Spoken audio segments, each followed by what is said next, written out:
So can someone in your opinion tell me what a strategic plan is for? It's kind of a top level, big view rather than more at the tactical level, as I would say. Kind of a top level view of your direction and your goals and where you're heading. Usually it's in terms of a year's outlook, as opposed to like a weekly outlook or a daily outlook. Could be monthly, but certainly it's not a day-to-day kind of view. But just what's the direction that you're going in, where you're heading, and how might you get there, again, from a top level view. There you go. Bravo. That's exactly it. And the interesting thing is that your business would probably run better if you use a series of strategic plans instead of a business plan, right? Business plans are used to get money. They're not used to actually run a business. It's whenever you need to raise capital, it lets the person who is potentially going to give it to you know that you've thought about the subject in enough detail that they should give you the money. But it doesn't address the how. Okay, the strategic plan does address the how, but in a higher level, and so it kind of sets how the implementation occurs. And just as Wanda said, it's based on your core values, it's based on your value proposition, it's based on your brand promise, and a whole host of other things that we'll cover today. And it is really so today is going to be kind of like a hybrid. It'll be more of us talking, and then I want to share several videos with you to get the concept more ingrained, because as I said, I hear me talk enough, so I'll let you hear others talking. And I'm actually at clients in Mississippi, and I've been talking all day, right? I'm just like so tired. so we will muscle through, right? Because that's what we do. And I'll share some thoughts with you. And if you looked at it, so the definition that I have down here, one that I really like, says strategic planning is an essential process in preparing to carry out your organization's mission. An effective strategic planning process provides a framework to make decisions on how to allocate organizational resources, address challenges, and take advantage of opportunities that arise along the way. And so the key components, and I'll email you this document that I'm reading from once we're over. But the key factors are your vision, your core values, your brand promise, your value proposition, the necessary resources, your short and long-term goals, and then how will you measure your success? And that's really the key. And so I'll start off with a quick video to really talk about building a plan from a higher level, and so that we can really set the stage for our discussion this evening. All right, let's see if I have this one. Then I will share my screen with you.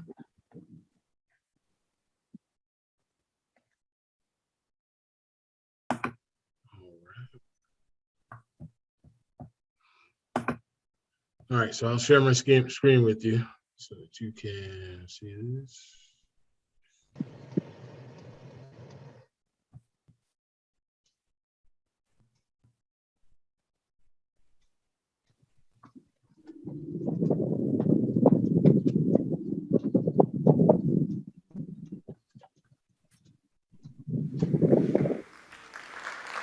And if you guys would put your computers on mute until we I'd like have to a start discussion. by sharing a story with you about a girl who received all A's and loved to learn as she's walking through the hallways of middle school.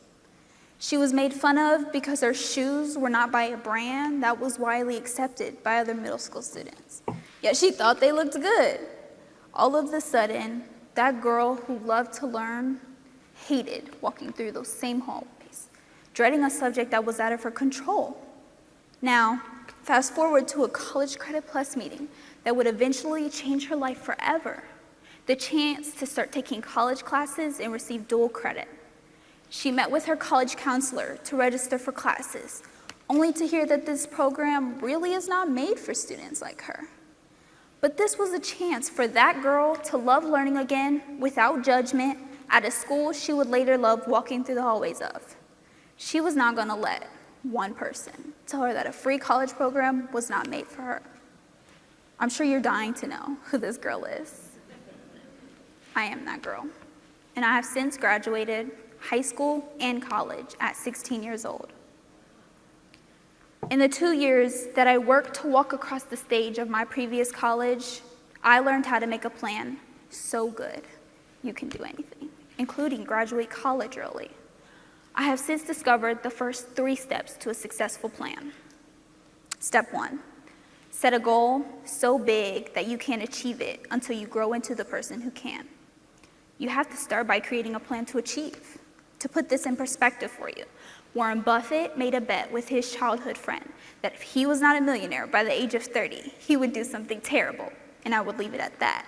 But that decision that he was going to be a millionaire led him to buy his first stock at 11, and now look where he is. One great tip I can give is to think about how you can blend those childhood dreams with reality. I chose to graduate at the age of 16 because I thought it would sound better when I told people. But along with that crazy goal was a list of classes I would take to meet the requirements at my high school and my college. Another tip, make or purchase a goals book. In it, you should write your goal, how you plan to achieve it, and what you will do after you achieve it.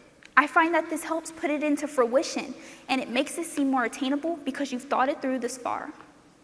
Next, read books involving the law of attraction, like Think and Grow Rich or The Secret, because it teaches you how to align the universe with your goals. But while you are doing so, don't forget that the key to success is the law of attraction plus action. Do you wish to start college early or go back to school? Do you hope to be an Olympic athlete or get back into shape?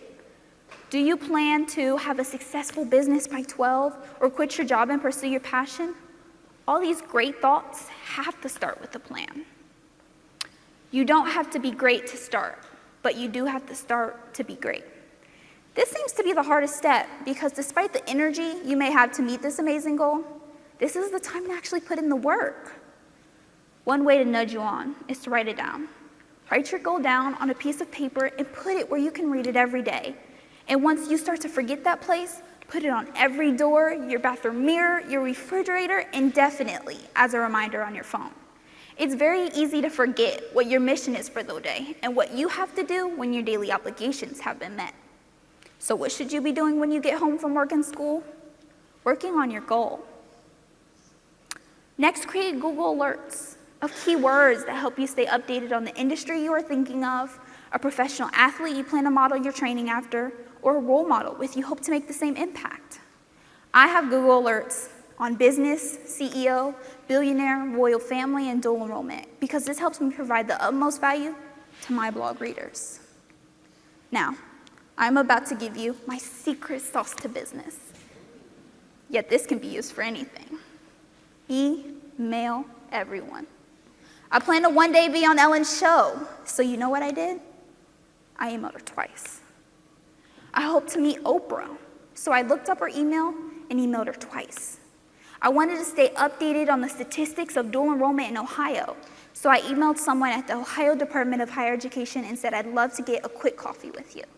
I wanted a guest post opportunity to help grow my blog audience, so I emailed a blogging lead from Pinterest. I said, thank you for repinning my pin on Pinterest. I'd love to hear more about your business.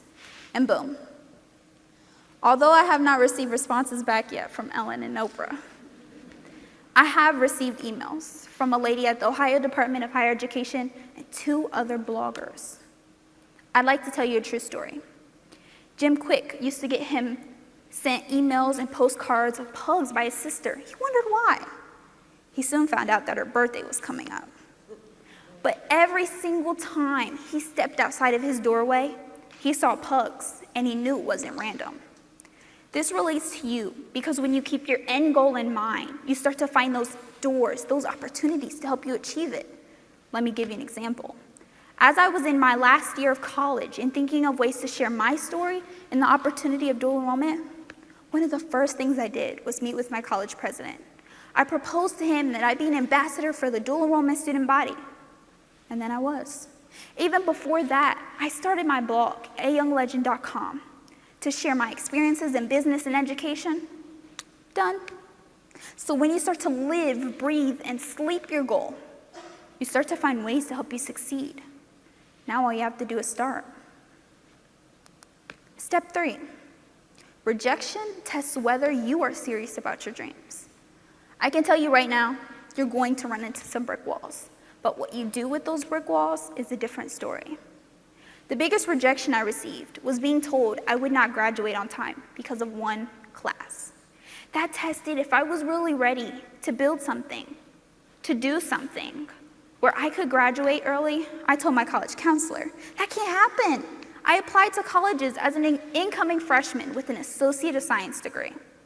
Long story short, I took 18 college credits my last semester to make sure I could graduate on time. And here I am. As an investor, would you give someone $100,000 for a business they would abandon if another investor told them no? Would you give someone the opportunity to propel in their career if they quit because someone else did not believe in their vision? I was also told that my senior project of converting household waste into natural gas for cars could not be done by several possible mentors. That tested that I was not ready, or if I was ready, to build something that had also not even been thought of yet. Something that could change the world for the better. I was not going to let a few educated scientists tell me it could not be done. And after 3 months, I had a 3D design. I knew I was onto something. Think about this. Would success be so without the people telling you no? The answer is no, so keep going. I'm so appreciative to be standing in front of potential or existing young legends like yourself. It is people like you who will leave a legacy and build a better future. I can truly see an even better future where education is not only about a government set of standards, but the opportunity for students to make a plan and achieve the impossible.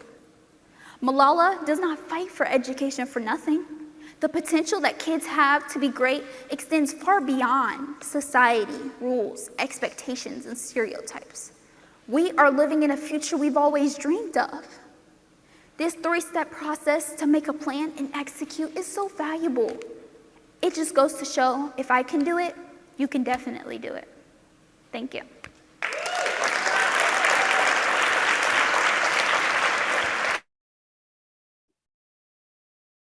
How about that, huh? That young lady is definitely, but she exemplifies what planning and setting goals is all about. We often talk about what we desire, and we dream about what the world would be like if we were to achieve those things that we set out to do. But how often do we actually write them down and then hold ourselves accountable to obtaining them? See, you can easily say that I'm going to start this business and we're going to do $1 million in the next 2 years. But if someone challenges you on how that's going to be, you probably get mad at them. Say, you're always trying to be negative. Why can't you just believe in what I say? Well, show me. Because scarcely are you able to achieve the vision that you have by yourself. And you have to be able to explain to someone else in a way that they see what it is you're trying to accomplish and have a roadmap, even from a high level, of how that's going to be accomplished. my wife and I are in Mississippi right now to do a best use and feasibility analysis on a project that one of the developers that I work with is going to build. And his question was a simple one. He was saying, I really like the individuals who are leading this project, but I want to know that what they're asking me to build is the right thing to build. I mean, he could easily just build it, take the money, and go on about his business. And whether the entity survives or not is really not his responsibility.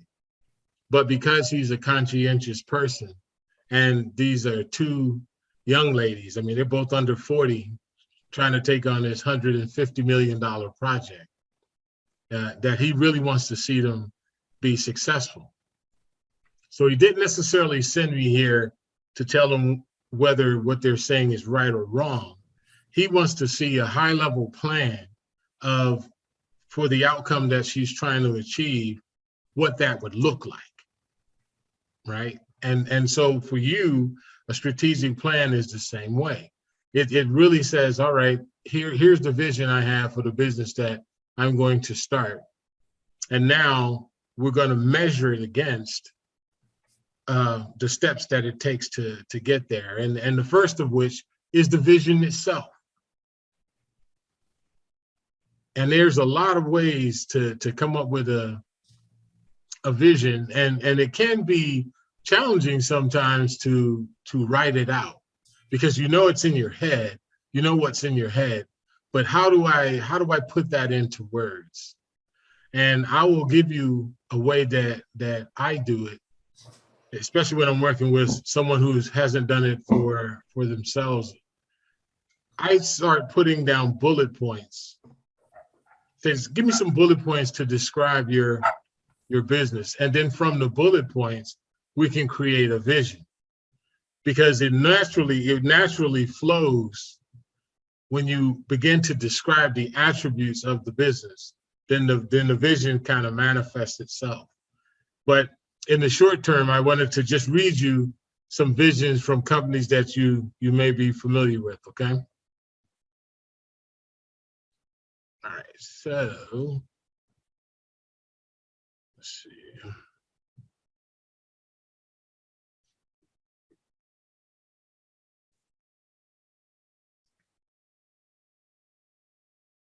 The first one is from Disney, and their vision is to be one of the world's leading producers and providers of entertainment and information. IKEA, to create a better everyday life for the many people. Amazon, to be Earth's most customer-centric company, where customers can find and discover anything they might want to buy online. See, vision should be huge, right? I mean, that's a very huge undertaking, but it is what's great about a vision that's large, even as the young lady mentioned on the video, is that it causes you to grow. And because you're not gonna, if you set a vision that you can accomplish through your own work right now, it's not big enough. Okay, it's not big enough. Microsoft, to help people in business throughout the world realize their full potential.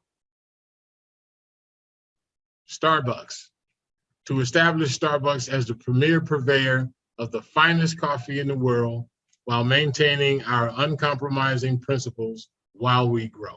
See, even they acknowledge the fact that you have to grow. That it can't be something that you can do on the same power that you have right now.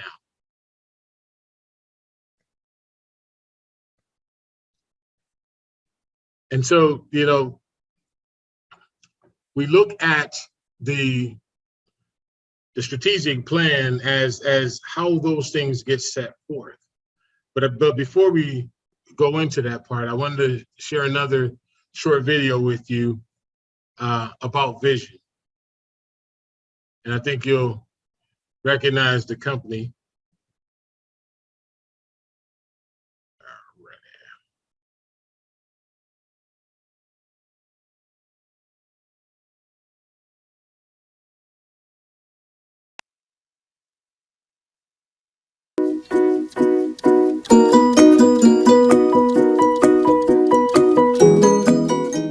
Disney 60 years ago challenged his staff with one simple sentence. The sentence was, find a way every single day to take 5 minutes and create the memory for one of our guests. Create that moment, the magical moment that will live with them their entire lives. Take 5 minutes every single day and do that. I had a chance to take my daughters to Disneyland. I'll never forget this. I mean, so many moments the staff created and the place created, the atmosphere created. But one moment, we were on the line for the ride, Soarin', and we got right to the front of the line, and it happened to me the exact day of my daughter Ella's 5th birthday. She had this button on that said, today's my birthday. And the woman working there looked at her and said, it's your birthday? And she said, do you know what that means?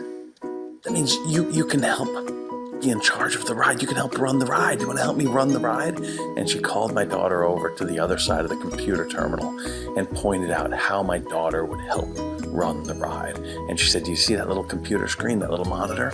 When the doors open there, that means the ride is over. And the people that are on right now, they'll be getting off. When those doors on that screen open, they're getting off. She said, when that happens, you're going to get to push this button right here. She showed her the button. And she said, but wait, watch the screen, wait till the doors open. And my daughter watched and watched and watched the screen until the doors open. And then she pushed that button and our doors open so we could go and join the ride. This woman got Walt Disney's point. As a leader, as a parent, what do you do to communicate your vision so that it's so clear, so concise, that a decade after you've talked about it, maybe even 60 years after you talked about it, it's still impacting lives. It's still having a ripple effect.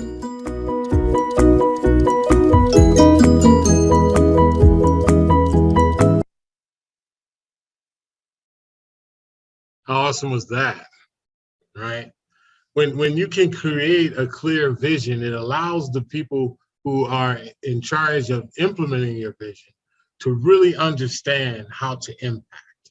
And that impact leads to a greater engagement, and that engagement leads to loyalty to you, to your brand, and the longevity of it.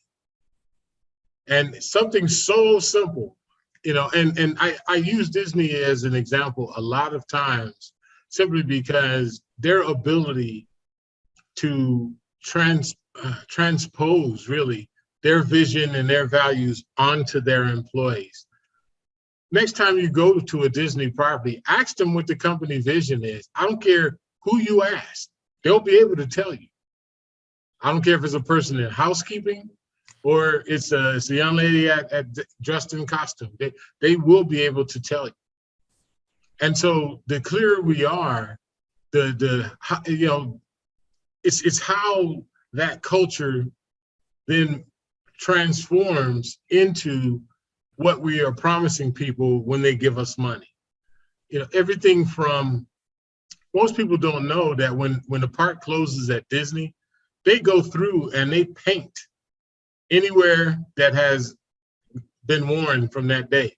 So if they go through, when we were on one of the Disney cruises one time, when they pulled into port, they were painting the boat. So it always looks like we saw it when we first got on. They cleaned the deck. The amount of detail is so that the vision that we take away from that experience is huge. And so much so you share it, much like I'm sharing it with you. So what is your vision? What is your vision for your product? How will that then be transferred into the engagement that customer receives when they decide to use your product or to give you money? And so as we begin to think about the vision, you know, the vision has been defined many ways in the corporate world in the last century, but the best description is the vision statement is a long-term goal of what your business wants to accomplish, where you see yourself in 3, 5, 10 years, and what had you accomplished by the time you got there. I call it future focus. The vision is if all of the scenarios of what I want it to be occur, here is what we will have achieved. All right. So does anyone want to share what your vision is?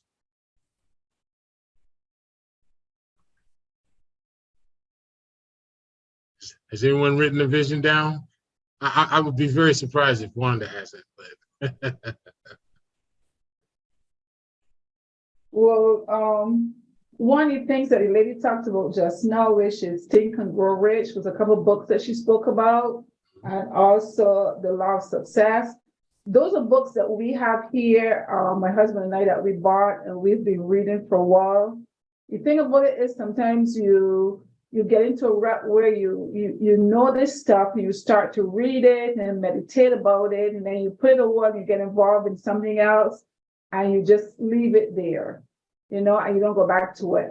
So that's something that I need to get out and dust off and start reading again, Think and Grow Rich, because you need to hear these, you need to be able to read and listen to these things in order for you to be able to continue to think about your goal. My goal right now is to, within the next year, I would like to be able to resign from my job.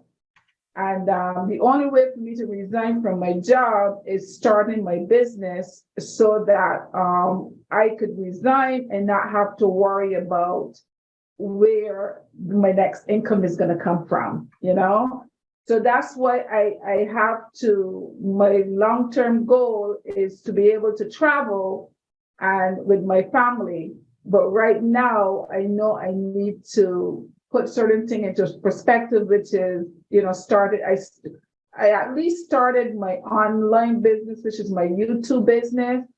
I need to grow that and to be able to put other things in place to be able to get that moving.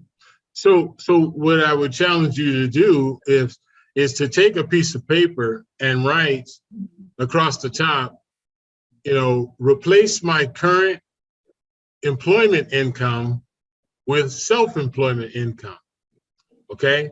And then from there, write the top 10 steps of how that happens. Right.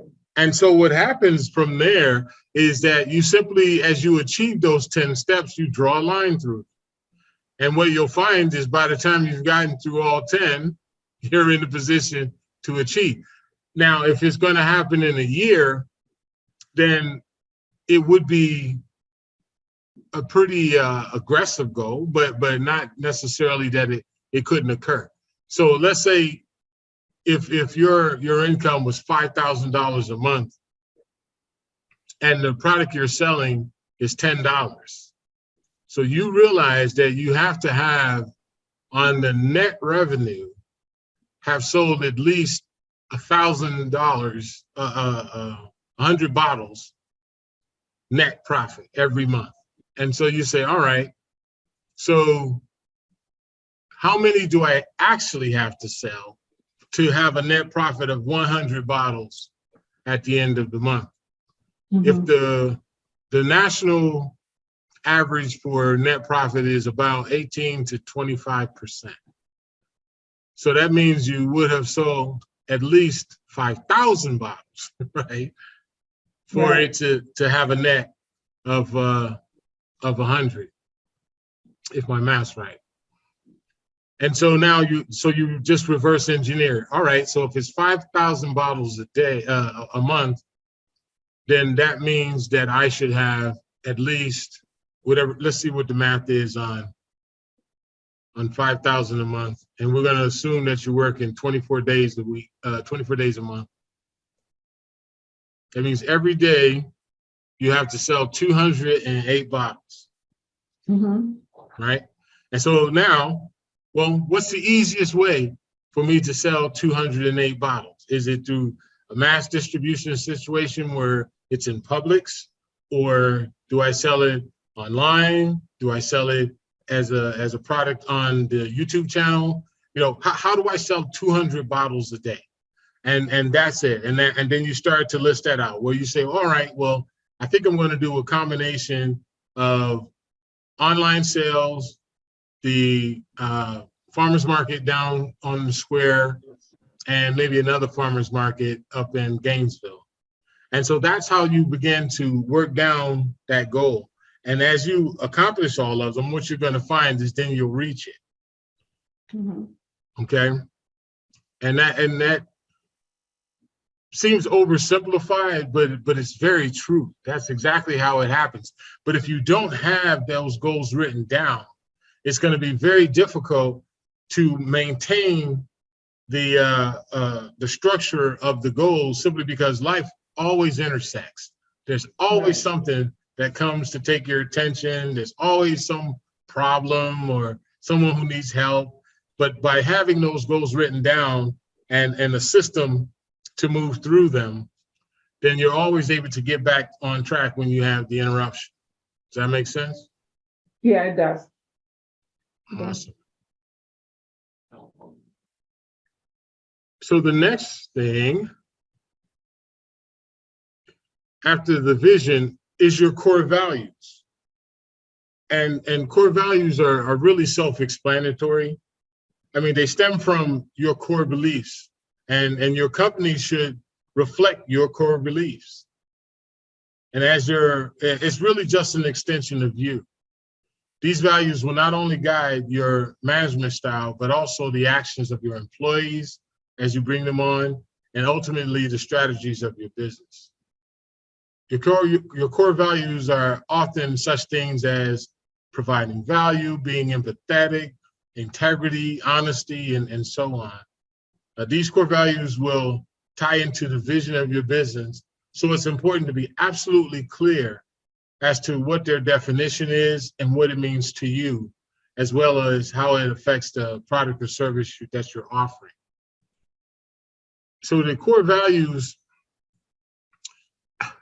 you know, in the pursuit of revenue, in the pursuit of money, in the pursuit of your goals, sometimes it's easy to cut corners.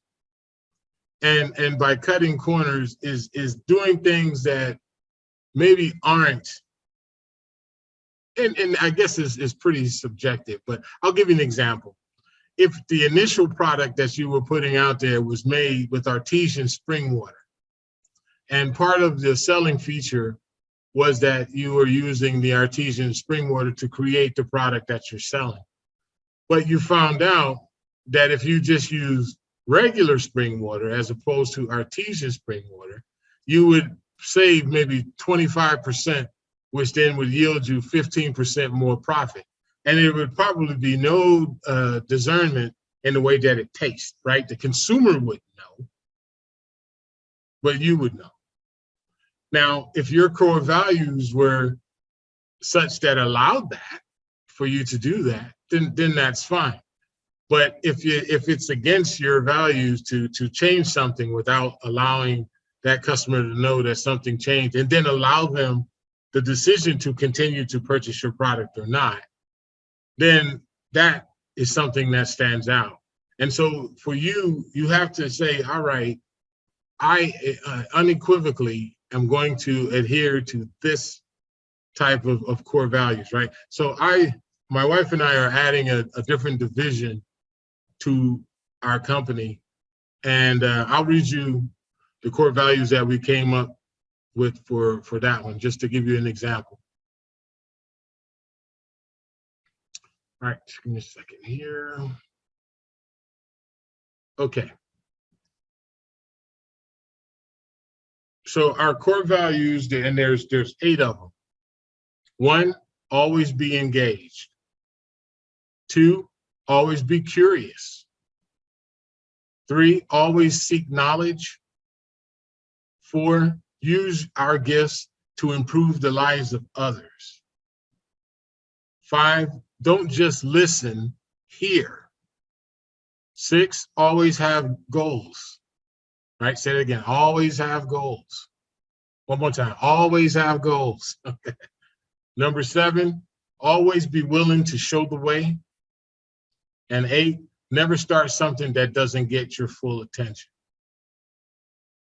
So if you think about it, if every interaction that we have with our customers and every product that we offer adheres to all 8 of those things, then we would have no problem with selling them in the market. We wouldn't have any problem with putting our name on them. We wouldn't have any worries about the way some people may leave a review for us on Google, okay? Because we knew that we based our interaction on those things. And even if we did have a supplier that came to us with a way that we could make more money in a given situation, if it goes against any of those values, it won't happen. Truett Cathy is the person who started Chick-fil-A. And I remember when I lived in Atlanta and he was still alive, he had the analyst tell him that if Chick-fil-A opened on Sundays, that he would make $2 billion a year more money if he just opened on Sundays. And his response was, so what? Okay, that was his response, because his core values were that they will not be open on Sunday. And so after he passed, his 2 sons took the reins of the companies. And guess what? Chick-fil-A is still closed on Sunday because it is part of their value system. And so it's going to be very important for you as you build your vision to incorporate parts of your core values and to really think about those things, not necessarily always from the standpoint of what you won't do, but what must occur when a customer engages your product. If you adhere to that, you'll find one of the things that frustrates me most as a consumer, and maybe some of you have experienced it, you find something that you like. Maybe it's a particular type of juice, and it's your favorite juice, and you always buy it. And if a couple of years go by and they change the formula, and you're like, why would you do that? Why would you do that? And undoubtedly, it's something to save them money and make more profit. But for you, it changed the product, and you may not even use that product any longer. And you're also going to tell people that, hey, I used to use XYZ, and then they changed it.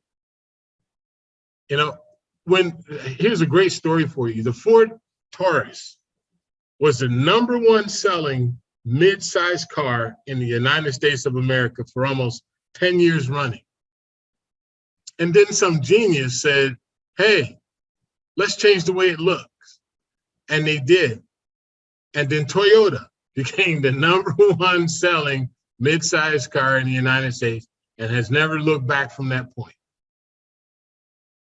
It's like, why would you do that? Your customer had a trust with you. Your customer had a bond with you. And for whatever reason, you decide to breach that for what? And do they even make that car anymore? You see the damage that it caused by going outside. But we know that they didn't have a customer-centric value system that allowed them to keep that product the same. I mean, we can do tweaks in design as the consumer is asking for it, but when they change, no one was asking for it. And so another thing, JCPenney's brought in a CEO about 10 years ago. And he says, you know, our target audience is between 35 and 65. And we think that if we are able to bring in the millennials and get them interested in our styles, it would increase our longevity. You may have remembered for a little short spell, instead of them calling it JCPenney's, they called it JCP. They were trying to make it really hip. And the clothing lines changed and the branding changed. It was always young people, and they're bringing in all these, new colors and patterns and everything, and absolutely almost ran them completely out of business. Their target audience absolutely left. And so to this very day, they're just a hair above bankruptcy because the consumer absolutely did not like that. And so once again, that goes back to your core values. If my core values is to provide my customers with the greatest value for their product, and then I am receiving success through that, if I just blatantly change that, what does that say to the customer? Wow, I must not be that important to you that you would go and just change it. I mean, we didn't have any discussion. You just changed everything. And so, of course, they fired him, and they've been digging out of that hole ever since. You know, it's crazy. So you've heard the core values that I read. I want you, can each of you share one core value with me? You know, I'd like to hear from you. What's one of your core values? You can unmute yourself. I think for my business, Accolade Celebrations, one of our core values is providing our award winners at our gala an extraordinary experience. We really want them to feel very, very special and acknowledge the good works and that they do. So it's a red carpet experience. We want them to feel value. It's a formal event. It's on the level that you would typically see at the Grammys, you know, or you know, the award shows that you watch on TV. We want everyday people to feel like they can have that same kind of experience that you see on TV provided to celebrities. So our core value is to provide that extraordinary experience for our award winners. Fantastic. Fantastic. And so when that is realized, when your strategies are built around that core value, I'm sure the greatest reward you have is the look on their faces, right? And how their families are just absolutely, sometimes in tears, aren't they? Absolutely. I mean, that's true. That is absolutely for real. They just don't expect to be acknowledged in that way or to be recognized in that way. And I've had award winners to cry and to just be so full of emotion. And that's exactly what we're aiming for, to really get down in and make people feel just wonderful about what they're doing. Yes. And so that way, if somebody comes to you and they say, well, you know, instead of doing the red carpet, why don't you just do XYZ and it would save you money? And so you would be like, no, that's not what we're doing. And that is really why it is necessary for you to have values and have standards, because there are going to be times where you can do things to be more beneficial to you. But at the same time, it's the engagement with the customer that ultimately will fuel you reaching where you want to go. Anyone else? Mrs. Strickland, I got to believe that you have core values, because customer service is your thing. It certainly is. And one of my core values is never compromise my integrity. Wonderful.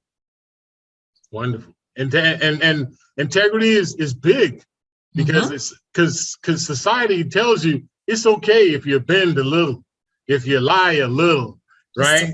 Right.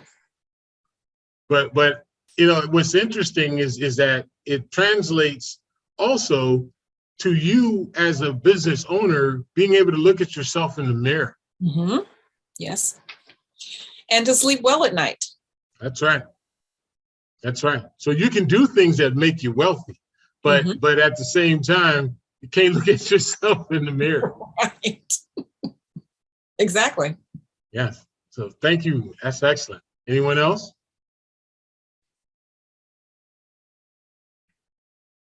And my core value is to, because of what I want to do, is to just make sure that people are satisfied with what I'm doing. There's also something that I do too, which also gives people based on what I'm doing, give people a great memory of, take people back to their childhood, to make them feel good, or remind them of their parents or something. So that comes on the, people being satisfied with what I have to offer. Okay.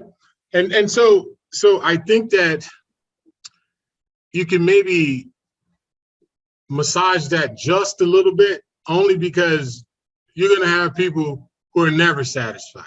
So I don't want you to ever feel like your business didn't achieve because someone maybe gave you a bad review. You have somebody that if it was raining gold would complain that it's denting her car.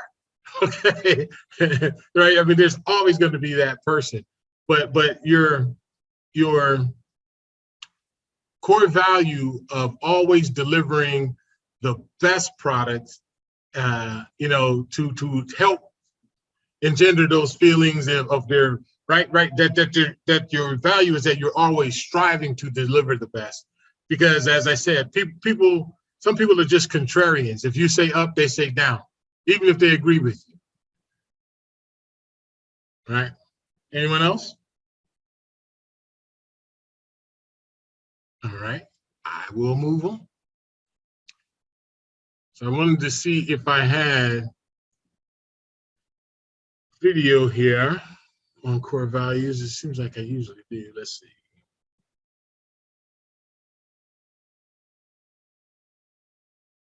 Nope. Got a great article, but you'll see that when I send this to you. So the next component after vision and core values is brand promise. So someone tell me what you think a brand promise is. Might sound obvious, but what is it? Well, I believe it's when you decide that you're going to deliver a product, or you have certain, say, ingredients on your product that is supposed to be there. When people get that, they expect to have whatever it is you say that you're going to do, or whatever it is that you made. So you're promising them one thing, you have to deliver exactly what it is that you promised. Yes, absolutely. As a matter of fact, I'm in the process of writing an article, and the article is called, "What Are You Promising?" Because do you realize that even in the scenario we're in right now, I have promised you something. That's why you have taken this time out of your life and all of the things that you do to come sit here for 90 minutes. So in this scenario, my promise to you is to provide you with the critical factors for you to consider to run, grow, and sustain a successful business. That's my promise. And so every time we encounter one another, whether it's me or someone that I've brought in to teach the class, I have to fulfill that promise to you, or you won't come back. Right? And so go ahead. I'm sorry. No, go ahead, please. I was going to say, may I share an example of a promise broken? Please do. Okay. Sorry to interject, but it's just something that's been bothersome to me. Okay, Dollar Tree.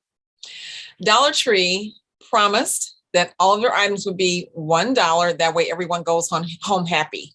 That was on this everywhere you saw when you shop. If you were a shopper at Dollar Tree, which I have been for years, everything's $1. That way everyone goes home happy. And trust me, I went home happy on several days of the week.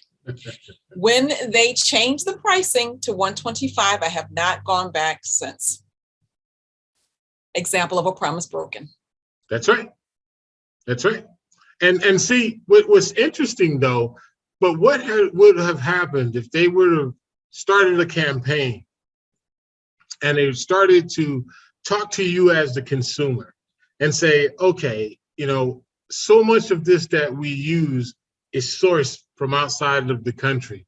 And unfortunately, it won't allow us to maintain our same level of quality if we maintain this price. And then they said, but I promise you that if it is at $1.25, that we will be able to maintain the kind of customer service, maintain the kind of quality. It would have been a little bit different. But to just abruptly change like that, you feel betrayed. Yes, absolutely. And so sometimes I think that they don't really consider the relationship between the consumer, because they figure, oh, well, if you get mad and don't come back, someone else will. But I can tell you, I've heard from more than one people that they're not going to go back. I've heard more than one people say that. And I hope that they take that to heart. And I hope that they take that to heart. And it can ultimately open the door for Dollar General or some of the other competitors in that space. Yes. So I want to share a video with you on just on brand promises.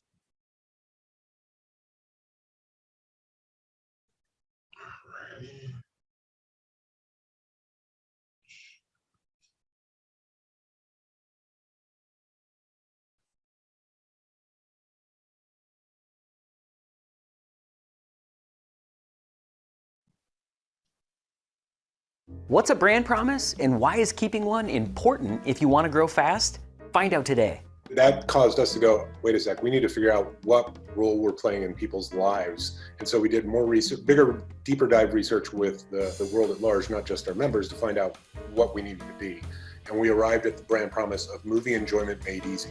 In this episode of Growing Brands, you'll learn how to create a compelling brand promise and why keeping that promise is so important to brand growth. We'll also quiz your knowledge using examples from household names like Apple, Disney, and Burger King. Plus, we've got special guest Barry Enderwick to share with us what he learned about the Netflix brand promise when he was driving growth at the streaming service turned production company. Stay tuned. First, what exactly is a brand promise? While there isn't a shared textbook definition in the branding world, there is general agreement about what a brand promise isn't. Unlike your brand's unique value proposition, which is the thing that sets you apart from your competitors, your brand promise is the resulting feeling customers get because they chose your brand. Unlike a brand's mission and vision, which are focused on employees, a brand promise focuses on customers. And unlike taglines, which are always customer-facing, brand promises aren't usually explicitly used in marketing content or advertising copy. And so, what is a brand promise? A brand promise is the positive feeling or outcome that consumers can expect when they experience the brand. And brand promises are so important because when kept, they can help build trust with customers, which leads to brand growth and revenue growth. According to the Disney Institute, a good brand promise is important, credible, exclusive, and differentiating. Keep these principles in mind as you create your own brand promise as a way to test its strength and how well it fits with your brand. Let's cement your knowledge with the brand promises of some household names to make the concept even more clear. All right, first let's start with an easy one, to think different. The company? Apple. Next up, the brand promise, to serve your food your way. That's pretty easy. It's Burger King. Here's another one, to provide magical experiences. The answer? It's Disney. The next brand promise? To perform responsibly as a leading global company. If you guessed Samsung, you're right. And last but not least, to refresh the world and inspire moments of optimism and uplift. Kind of a mouthful, but the answer? Coca-Cola. Now that we know what a brand promise is and why they're so important, let's take a look at how to actually deliver on that promise. For that, I interviewed Barry Enderwick on Growing Brands. Barry is the co-founder and partner of marketing and brand at Kaizen Creative Partnership. I asked him about his time at Netflix and how the brand's promise impacted subscriber acquisition efforts during the fastest period of growth in the company's history. So, how important is brand in general to a company's go-to-market strategy? The answer to that question is depends, right? So if you're an early company that's trying to find product market fit, just like you don't want to necessarily invest in marketing, investing in brand is kind of a waste of time. You have to have an established, even if it's a small base of happy customers that you can then scale, because marketing is a scaling mechanism and brand is important, but if you're in that stage, it's not important. And in fact, at Netflix, when I first got to Netflix, we had a brand promise that was, from my understanding, made up in-house. And we worked using that for about 3 or 4 years. And then we did research around what our brand position should actually be, and then pivoted to that. So I think brand is critical for companies to understand what role they play in people's lives, but it also depends on what stage the company's at. Yeah, that's a great point. And I think to that end as well, a lot of times brands, especially in the early days while they're trying to find product market fit, the actual growth marketers that are doing that are hesitant to kind of experiment with the brand or make assumptions about the brand because they feel like, that's kind of not their place because it's more of the branding, team to do that maybe. But Right. I like your suggestion of, kind of taking your best guess for maybe the first couple of years until you've got that product market fit, and then doing that next round of research to make sure that that you really nail the brand positioning as you grow. So how can you tell whether a company is delivering on its brand promise, and what signs or indicators do you tell people to look for? Well, based on my experience at Netflix, which is, admittedly a unique business model, it's still subscription, but we would do things like customer surveys, member surveys to kind of take the pulse of our brand. And also you take a look at churn and you do exit surveys. And so you just sort of keep these pulse checks going at all times to see if something's not matching up with what you're trying to put out there. And in fact, one of the things that led to us doing that repositioning research in 2004, 2005 was we did a survey with our members and asked them what they thought of us. And our brand position up until that point was the best way to rent DVDs, which sounds great, it's got best in it. But when we surveyed our members, they basically came back and said, you're an efficient vending machine, which from a brand standpoint is terrible because anybody can build an efficient vending machine. They can build a more efficient one, a better stock, whatever. So then that caused us to go, wait a sec, we need to figure out what role we're playing in people's lives. And so we did more research, bigger, deeper dive research with the world at large, not just our members, to find out what we needed to be. And we arrived at the brand promise of movie enjoyment made easy. Because everything about seeing a movie was kind of a pain. You had to get in your car to go to the theater and spend lots of money, or you had to get in your car and go to the Blockbuster or the video rental store, and then you had to get back in time because late fees. Nothing about movie enjoyment was easy. So if we could pay that off, we'd have something there.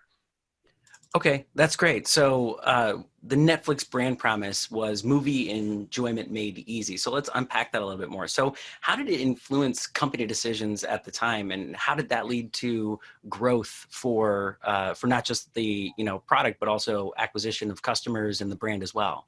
Yeah, well, it's interesting because once you have that sort of like flag that you're all paying attention to of the brand promise, you can start to influence what kind of decisions you make on product, customer service, marketing. So for example, at the time, we did what every subscription company has done, and some continue to do, which is mind-blowing, and that is call to cancel. And that is painful. Everyone hates it. So we moved to 2 clicks on the website to cancel. And on our exit surveys, likelihood to recommend and likelihood to return rates shot up. People couldn't believe that they were just you can go ahead and quit and come back when you want to.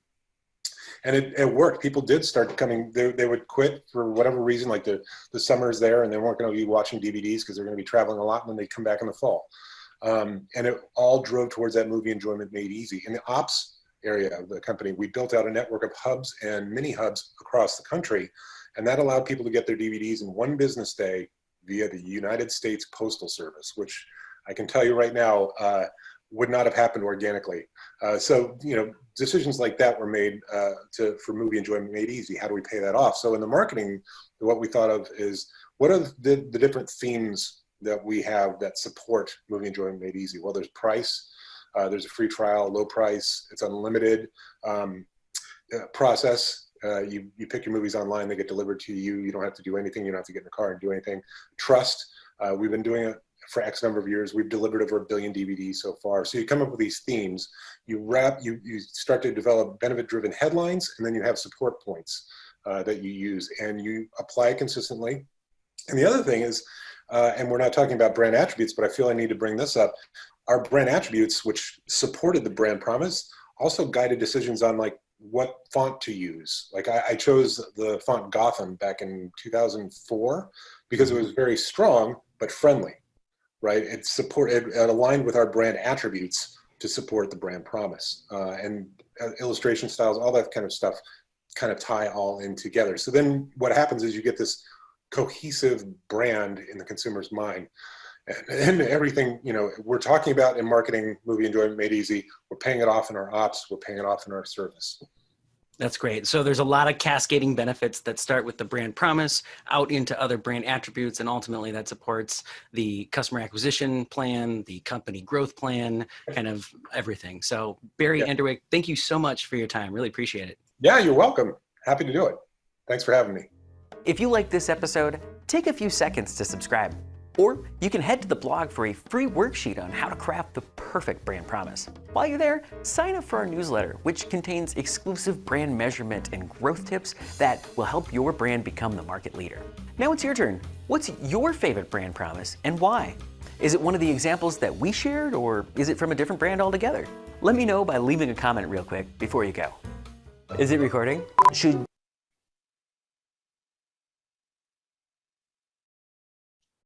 So you can see that promise that you make to that consumer is huge. Netflix raised their prices from, I'm trying to remember where it was either from $9.99 to $12.99, and they lost 10 million customers the first day. 10 million customers. People they weren't down for it, right? And so the interesting thing too is, and the reason why I chose that particular video for Netflix is to help you understand that you have to be careful with what you promise, because it can also get you stuck. And Netflix is stuck, right? Because they promised movie watching made, or movie enjoyment made easy. And so they moved from DVDs to streaming, which made it even easier, right? I didn't have to mail off any DVDs, didn't have to wait for it. I could just go to the website and download it. But in that process, they didn't realize that people could share their login with other people. So, you have 5 or 6 people logged into the same account. And so now you have 5 people watching what one person pays for. And so if they said, well, hey, we're going to charge you extra because you have these extra people watching, they run a huge risk of losing a lot of people in doing that. And so they're pretty much stuck. I mean, I think that they may have an out. Me as a business strategist, I'd say they'd have an out by, let's say if Lorraine was the one who signed the rest of us up. If I were a CEO at Netflix, I would then go to the other 8 of us and say, okay, tell you what, since you came in under Lorraine, your subscription will be 50% off. Now they're getting something, whereas before they were getting nothing. And something beats nothing every day. But it's not a breach of their promise. It's still made easy. Right? Now, could they run the risk of Lorraine then saying, well, wait, why am I paying more? And I'm the one that got them here, right? Yes. But if they said, okay, fine, so yours is free, it picks up the other 8, right? They still got a lot more than they are getting right now. And that's it. So that's a caution in terms of your promise that you make to the consumer. Dollar Tree, that was terrible because it was a terrible brand promise because they import so much of their products. So if you have a president like the last administration who put a 25% tariff on imported items, you had to lose money in order to maintain that promise. So that's why I wanted you to see that video so that you understand that. There were a couple of things that they were saying in there, and I want to make sure that you understand their meaning. They kept talking about product market fit. And it's a term more for marketing, but what it means is that when you bring a product into the market, when you guys realize the product that you want to sell, you have to look for where it actually fits. Is it a high-end product? Is it a low-end product? Who's the consumer?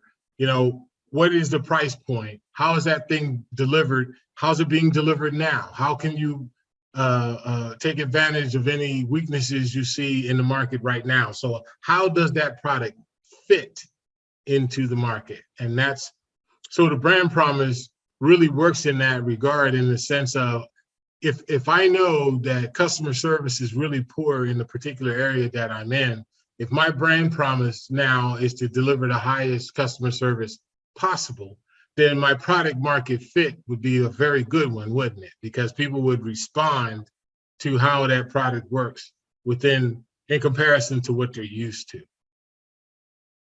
And then another person, I wanted to stay with brand promise because I wanted you to get used to that term, even though I'm sure many of you have heard it before. But a gentleman I was talking to the other day, I really, really liked the way he defined it. He calls it you describing your overt benefit, right? What is the big thing that I get from doing business with you? What is it that I get? I mean, and it's not just transactional where I hand you $1, you hand me a widget, right? It's what am I going to get that is just exceedingly above what my expectations were, and your promise is built around that, because that's what's going to differentiate you from the people that they can buy it from right now.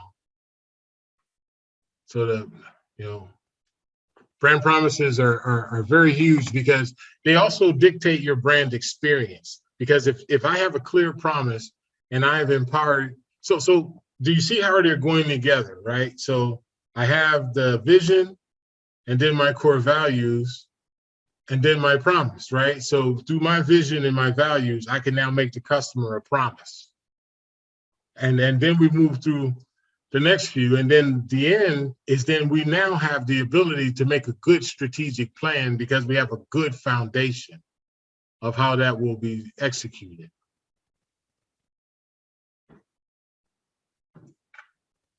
So after our brand promise, you heard them also mention, the gentleman mentioned value proposition. And value proposition is simply what differentiates you from your competition. That's all. And let me tell you, mine tastes better is not a value proposition, because there's no way for the customer to know that until they engage it.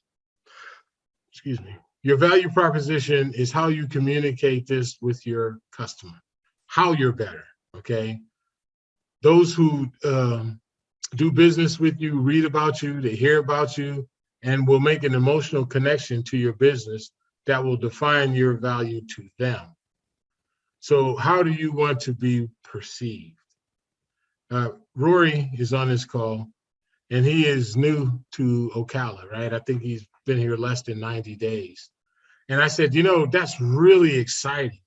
And he kind of looked at me puzzled at first. And I said, because you have the unique ability to be whoever you say you are, right? They don't know you. So as you introduce your product into the market, whatever you introduce it as, that's what they will know you as. Whatever your brand promise is what they're going to hold you to. But if you deliver it, then they will know. And so your value proposition is simply your way of saying how you're going to give them that service in a way that's different from the competition, but more importantly, it's based on your core values and your vision. And that can make it different for you out there in the market, because especially if you're in a field that's very crowded, like hamburgers, right? I mean, you can find hamburgers from $15 if you go to Longhorn to 99 cents if you go to Burger King. And so if you're a person who's going to open up a hamburger place, what is your value proposition? What is it that you do different that is going to allow them to feel as though they're getting more value for their dollar. So imagine if you said, okay, we're here at Big E's Burger. What we do is we show a commercial of me actually patting it in my hand. It's not stamped out like when you go to McDonald's or anywhere else and they just pull these round things and throw them on the grill. And we show them that we're kneading it with our hands and we're rolling. So our value proposition is that each order is handmade to your specifications. That is your value proposition. And so for each of you, as you are considering the business you want to start or the business that you're in, why does someone who is using something now stop and then use yours? What makes you different? And if we were working one-on-one, I would ask you in a very simple way, why you? Why you? Why not someone else? And you have to be able to answer that question. You're going to have to be able to answer that question.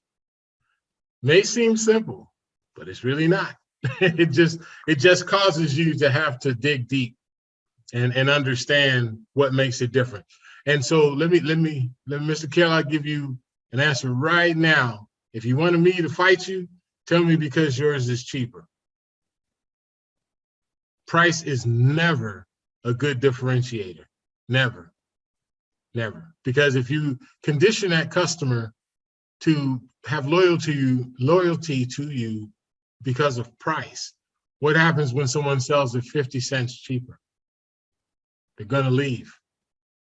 Okay, that's exactly what it is. So you can't really base it around price. You can base it around value. So in other words, I would give you the demonstration if I had my keys with me, but I don't because I've got to rent a car. But so I used to give a demonstration where my everyday car was a Honda Civic. Drove it every day because it's 37 miles per gallon. So if I showed you that key and I said, hey, I'll give you this car for $5,000. The first thing you would say to me is, how many miles? Has it ever been in a wreck? Does it run well? How's the air conditioning? You'd have a litany of questions for me, right? But if I showed you my other key, which is a Mercedes-Benz, and I said, I'll give you this car for $5,000, would you ask as many questions? Probably not, okay? Because in your mind, or in most consumers' mind, there's a higher perceived value with the one car over the other, right? And so with that perceived value, the differentiation in which car you take leans toward the better value, not necessarily, but they're both the exact same amount of money. You see what I'm saying? So if you can't necessarily use price to differentiate, it has to be value that you're giving that. So if you have a product in the market that is going to be comparably priced, or maybe you may bring a product to market that's a little more than what's there, you have to add more value. And the value has to come, or can easily come from your promise, right? I mean, we're, as I said, we're in Jackson, Mississippi, and we don't know the restaurants here. And last night we got in kind of late after a few meetings. And as we were riding back to the hotel, we passed a Longhorn Steakhouse. Well, guess what? We know Longhorn, right? And we drove in and we had dinner. And just as anywhere else that we've been in Longhorn, it was consistent. And so does it mean, I couldn't have gone somewhere and spend less money? I certainly could have, but I would have run the risk of not knowing their value proposition, right? Of getting a meal that I didn't expect.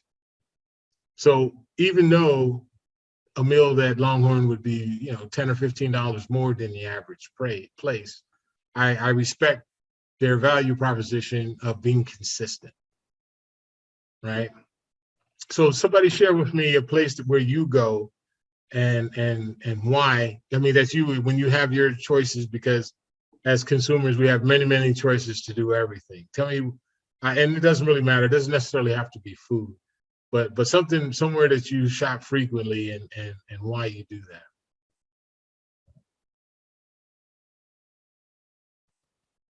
Come on, I know you do,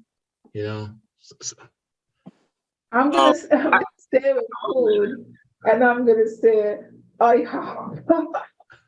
Because they're usually consistent. When you go out, like for instance, my husband and I we went to South Carolina, to Hampton Hill or someplace over there. And we went a couple places, but we didn't enjoy the food, but we found that IHOP. We said, okay, let's go to IHOP because we know the pancakes is usually the same. And so that's consistent. That's it. Very good. So what you got, Rory?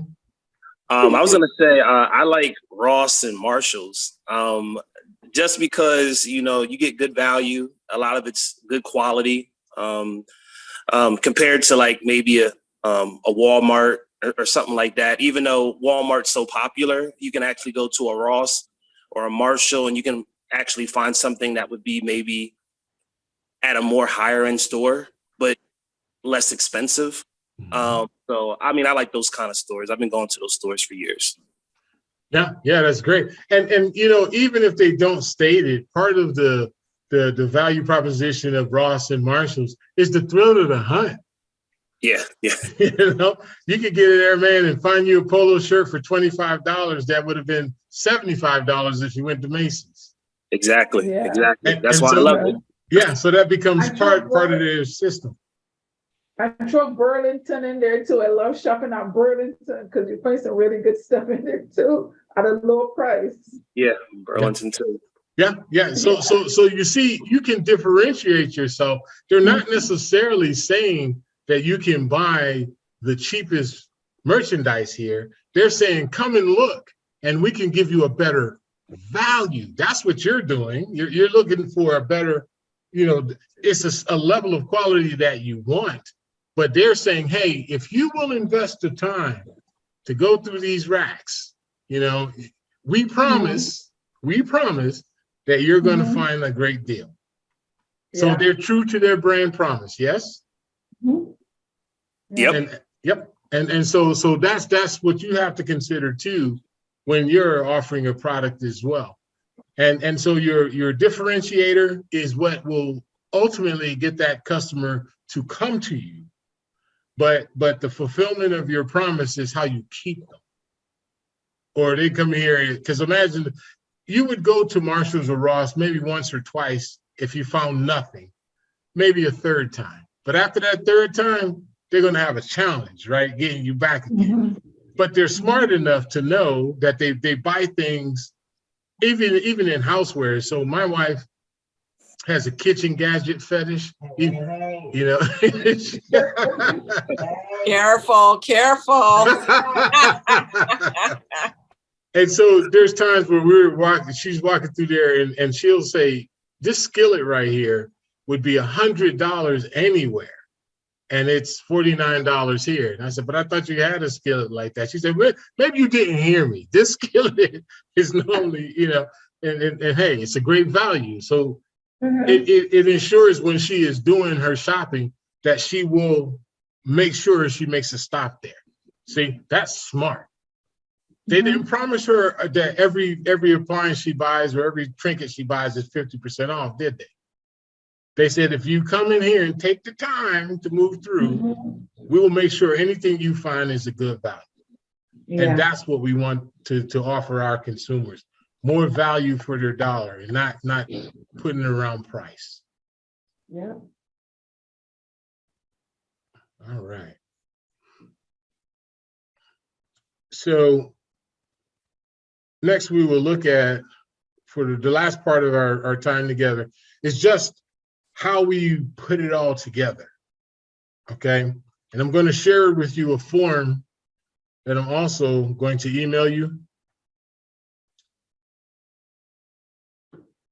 And maybe we'll take some time to put that together. All right, so let's see. Here we go. So this is a strategic plan summary, right? The strategic plan itself is a much longer document, and I didn't want to spend that much time on it. But this summary is very good because it accomplishes the same thing. in a high level view, as Wanda pointed out earlier. And because the high level view, it helps you establish the parameters of how you're going to do things. So as you see, it starts with your vision statement. Then it moves to your core values. Then your brand promise, right? And then your strategic priorities, what I'll change on here is, like, instead of this being a 5-year plan, which is really, really ambitious, right? To be honest with you, I don't believe you should plan past 18 months, because anything past that is absolutely guessing, okay? There's really no critical way of knowing. And I don't care how big you are, unless you have a whole research department. So I'm going to make this 18 months, 12 months, 90 days, and then the remainder of this year. Okay, I'll save that. It says here, your KPIs. So KPI stands for key performance indicators. And what key performance indicators are, how you measure if you're being successful. So for example, you may say, let's use Miss Lorraine as an example. She says, if I get 5,000 views on every video, then I know what I'm presenting to them is correct. So that then becomes one of her KPIs. So she would put, 5,000 views per video.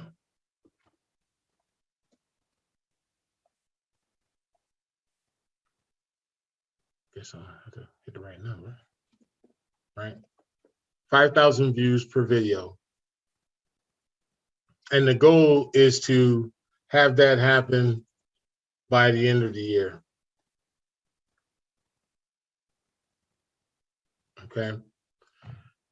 When you see the quarterly priorities, those are in each quarter what I want to see happen, right? So in other words, if she says the 5,000 views per video by the end of the year, then her priorities are to produce at least 2 videos per week.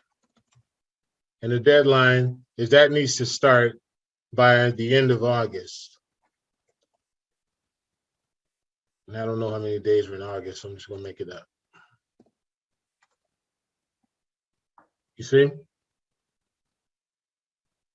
And then for each of the KPIs, you want to put a description and what the priority is and the deadline. So I can tell you now, a plan without a deadline is called a dream. Okay, we don't dream, we plan. So put a deadline to it. And then finally, what did you say again that KPI stands for? What is that again? Key performance indicator. Okay, thank you. Yep, so I'm gonna put it on here so when I send this to you, it'll already have it on there.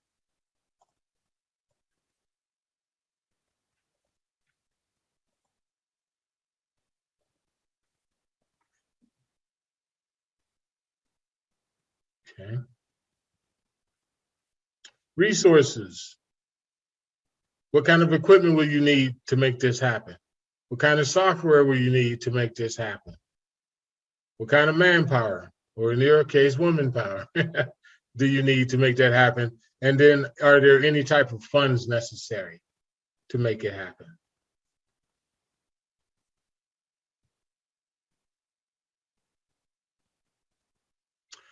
And then the SWOT analysis, and SWOT stands for strengths, weaknesses, opportunities, and threats. I want you to view that in terms of your vision, okay? Because many of you haven't launched your business yet. So in terms of what your vision is, what are the strengths of your vision and what are the weaknesses? I don't want you to worry about opportunities and threats yet. Maybe for Wanda, yes, because she's already going but it's not necessary for you to have to worry about that yet. But strengths and weaknesses. So let me give you an example. If you have an idea for a startup business, your strength would be all of the attributes you think that the market will welcome because you're bringing it. That you're have integrity and you're honest and the pricing's fair and we have great customer service and great follow-up. Weaknesses could be, we haven't launched yet, so I don't really know how the market will receive it. Not really sure how I'm going to scale. So the weaknesses aren't necessarily a negative on the quality of the product as it is for the unknowns. So you're just kind of listing things that you're guessing at as you go to market because you don't know how your competitors will respond. You may come in with a great pepper sauce at $5.99 and whoever sells it for $5.99 says, well, I'm going to sell it for $3.99 to make things tough on you. So a competitor response could be a weakness because you simply don't know. And this sheet right here will give you a very good one to work on because you should do something like this every quarter. And what's great is that after you've been in business for a year, you can go back and look and see how things have migrated, to see how your KPIs have changed, to see how your priorities have changed, because they will. Because as your product moves further and further into the market, you're going to be able to see how they're responding, how the customers are responding. Do you need to tweak your brand promise? Do you need, obviously your core values aren't going to change and your vision shouldn't change either. But some of these other parts will. And it's interesting to see over the course of time how that happens. So we've come to the end, but I would like to know if anyone has any questions before we end this session. And I did, as you heard when you logged on, this session is being recorded. So if you want me to send you a link after I upload it, instead of trying to take notes on all of it, I could certainly do that. But any questions? I have a question. Yes. I appreciate your touching on all of these aspects of a strategic plan. I found this really, really helpful, very, very helpful. The one challenge that I'm hoping that you'll touch on at some point is the whole piece around accountability, because I'll just speak personally for me. I'm really good about sitting down and putting pen to paper and identifying short-term goals and long-term goals and all of those kinds of things. But where I struggle a little bit is in the pace that I should be achieving my goals. I really don't have anyone to hold me accountable but me. And so that can be a little bit of a challenge. So will you speak on the accountability piece at some point, how that works in all of this? Yes, and believe it or not, is remember early on, I used two words: get help. Okay, and so I would like you to use organizations like mine. If you wanted me to be your accountability partner, then I certainly will do so. Because it's not necessarily that you have problems with being accountable to yourself, as it is life. Is life, okay? And there's always things interrupting, and there's always things intersecting. And so what happens is you and I move into a relationship like that through GoCDC, and maybe we meet once a month, and I'm asking you, so where are we on this? And I won't be easy on you. I'll smile, but I'll be tough on you because I want you to achieve. And there's gonna be times where you're like, man, I ain't gonna go see him. If you know you don't have it ready, you're like, oh. But the idea is really simple, that all we have to do is work together to help you navigate and setting reasonable timelines. Because what happens is we put timelines on what we think it should happen. It should happen by this time. But is that reasonable when you consider the things you do with your husband and your family and all of the things that you have to do? And so what happens is we set an unrealistic expectation. And then when it hits that deadline and you're still not done, you tend to treat yourself a little tough, right? We're harder on ourselves than we are anyone else. And so that's what I would say. Not necessarily that, and that's why I didn't really go into it a lot in this class, but the idea would be get help. If you want to partner with that, then absolutely let me know, and then we can do that, and that'll help, okay? I do, and I'll reach out to you offline Oh, so yes, that we can work out how we can make that work. Thank you. please. Mrs. Strickland, did you have a question? Thank you. I entered my question in the chat. You answered it. So thank you for that. Okay. And thank you for tonight's session. Very helpful as usual. Absolutely. Anyone else before we go? No. Thank you. All right. Thank you, Letitia. You're welcome. All right. So I will look forward to seeing everyone next week, and I'll make sure that I upload this on the YouTube probably when I get back to Ocala. So it'll probably be Saturday, and then I'll have Judy send you all a link so you can review the class, and I'll do the one from last week. Well, last week we didn't do it on Zoom. We did the one with the lawyer on Zoom, but last week was Miss Manal. So we didn't have that one recorded. I'm sorry, I was incorrect on that one. And are we in a new location next week? No, it's back to my office. Okay. I But, thought you were moving. I am, August 1st. Okay, thank So you. it's the following week we'll be in the new office. Got it. Thank you. Following week, we're gonna be in a new office. I didn't know that. Yes, I'm moving to the office next door. This is bigger, giving everybody more room. Oh, the same complex, just a different office. So instead of office 132, I'll be in office 134. Oh, I okay. mean, literally next door. Okay. Oh, so we'll find you. Yeah. Well, you guys have a great weekend. If you need anything, just shoot me an email. Thank you. Thanks a Safe lot. travels. Safe travels. Thank you. Thank you very much. Thank you, Andy, as Thank well. you. Bye, everyone. Have a great weekend. Okay. Bye-bye.